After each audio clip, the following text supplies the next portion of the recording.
তোমার স্বপ্নগুলোকে বাস্তব করে তুলতে চাও? তাহলে আজই ফ্যান্টাসির জগৎ থেকে বেরিয়ে আসো। Oh baby, I miss you, love you, এইসব শব্দগুলো কিছুক্ষণের জন্য ভুলে যাও। জীবনকে অন্য একটা চোখ দিয়ে দেখো।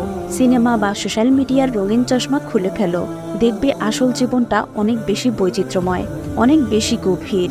তোমার বাবার চোখের দিকে তাকিয়ে দেখো, সেই চোখে তোমাকে নিয়ে কত স্বপ্ন। হয়তো সেই স্বপ্ন দেখে তুমি একদিন ডাক্তার হবে, কিংবা ইঞ্জিনিয়ার হবে, কিংবা একজন সফল উদ্যোক্তা হবে। তার পুরনো জামা, ঘষা জুতো, সেগুলো কি কখনো ভালো করে দেখেছো?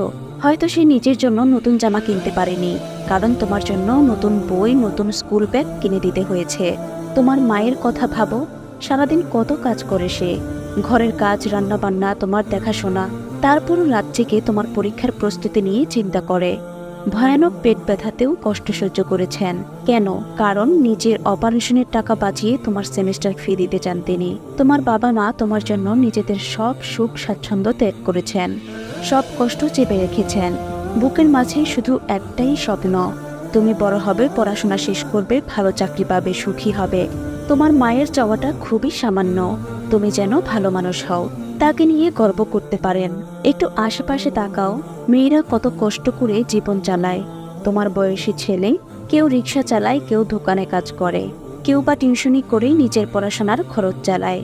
তুমি হয়তো কাঁদো আইফোন বাইকের জন্য, আর তারা কাঁদে পরিবারের অভাবের জন্য, মা বাবার অসুখের জন্য। তোমার কি কিছুর অভাব? হাত পা, শক্তি, বুদ্ধি সবই তো আছে। তাহলে কেন জীবনকে এখনো ফ্যান্টাসির চোখে দেখছো? জীবন মানেই কি শুধু প্রেম, গার্লফ্রেন্ড, বয়ফ্রেন্ড? একবারও কি ভেবে দেখেছ তোমার বাবাকে একটা নতুন পাঞ্জাবি কিনে দেওয়া উচিত? মায়ের শাড়িটা পুরনো হয়ে গিয়েছে, সেটা কি কখনো খেয়াল করেছো? কখনো কি বলেছো, বাবা আমি নিজেই টিউশনি করে সেমিস্টার ফি জোগাড় করব? আর তুমি চিন্তা করো না, কেন বলোনি? তুমি তো আর ছোট নেই। বাবা মায়ের কষ্ট না বুঝলে আর কার কষ্ট বুঝবে? আবারও বলছি, ফ্যান্টাসির জগৎ ছেড়ে বাস্তবের মাটিতে পা রাখো। মায়ের মুখে হাসি ফোটাও, পড়াশোনা করে বাবা মায়ের স্বপ্ন পূরণ করো। তোমার সাফল্যই হবে তাদের সবচেয়ে বড় পুরস্কার, আর তুমি হয়ে উঠবে সত্যিকারের বড় মানুষ।